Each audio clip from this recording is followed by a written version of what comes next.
Uholomisa uthi solo kwafika umbuso wentando yenengi eSouth Africa ubukhohlakali nezenzo zokweba zizinto esezenzeka umlandelande emphakathini.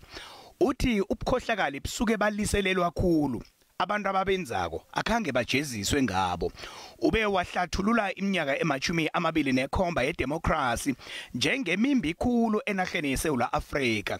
Uthi buyadlegana ubukhohlakali wabala isivumelwano sengikhali indaba yabakwaGupta ubufakazi obuvela ekomtshinini ephenya izwango batsho yokuthunjwa kwelawulo lombuso. One of the backlashes of this non-consequence phenomenon manifested in thousands of tweets that popped up during the mass public looting of Monday, 12th July 2021. Some people's rationale was this, I quote, "What is the difference between those in government looting billions of rands and us looting from shops?"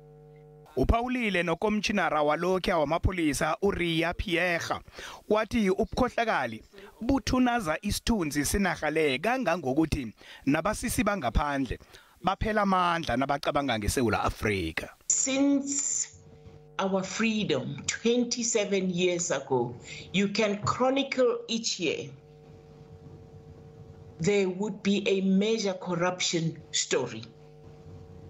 Put that aside and ask yourself to say, if the fish is rotten from the top, ask yourself what is happening to the body of the fish. uPierre uthe kusezandleni zamaSouth Africa bona ingomuso kuba ngelikhanyako.